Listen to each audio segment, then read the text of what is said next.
Yang ketiga, apakah ini? Pengaruh yang manis dari urapan Roh Kudus yang menyangkupkan saudara untuk hidup kudus.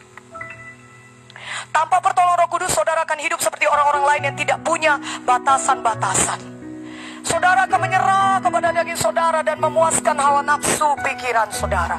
Manusia yang tidak dikuasai secara supernatural oleh Roh Kudus akan menjadi malas, jahat. Nah saudara, dunia ini penuh dengan orang-orang demikian, dan kita tidak bisa salahkan mereka karena mereka tidak punya kekuatan supernatural untuk menolong mereka untuk hidup kudus.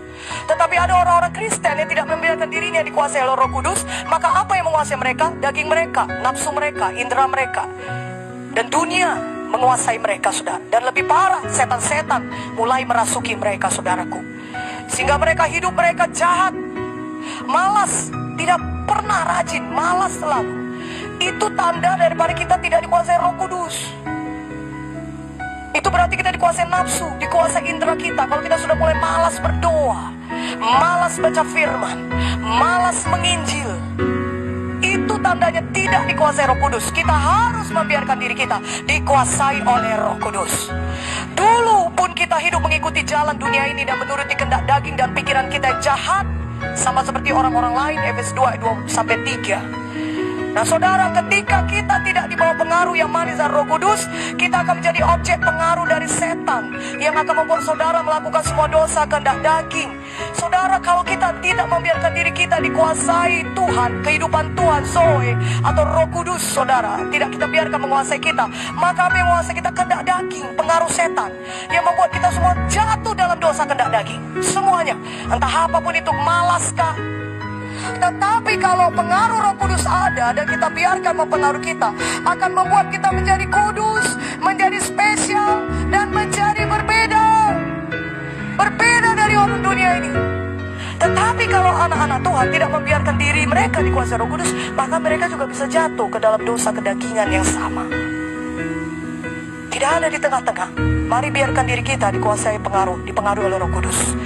Ya saudaraku, seberapa lama pun saudara menjadi orang Kristen, saudara tetap tidak bisa hidup kudus tanpa pengaruh Roh Kudus.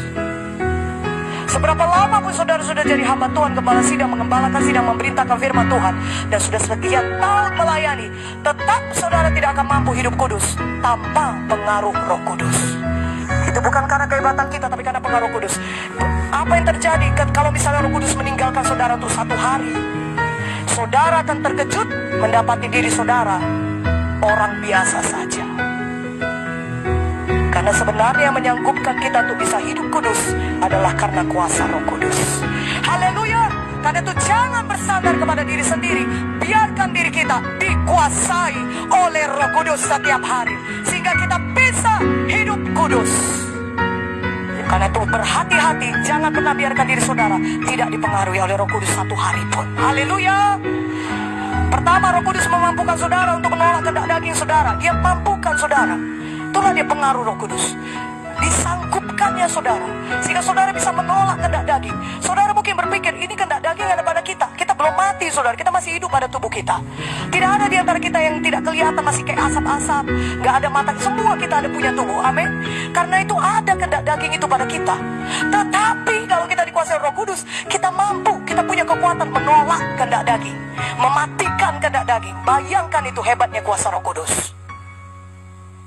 Ya saudara berasa udah kewalahan, apa yang harus dilakukan ini? Ini firman Tuhan berkata, Galatia 5 ayat 16-17. Maksudku ialah hidup oleh Roh, maka kamu tidak akan menuruti keinginan daging. Tidak akan. Saudara bisa dijamin untuk hal itu kalau kita membiarkan Roh Kudus menguasai kita. Kita tidak akan menuruti kehendak daging. Gak suka pun kita. Gak suka, kita gak mau tahu, kita gak mau terlibat dalam itu. Makanya kita harus membiarkan diri kita dikuasai Roh Kudus dan berdoa. Karena ketika saudara berdoa dikuasai Roh Kudus, saudara akan dapatkan kekuatan supernatural itu untuk menolak kehendak daging.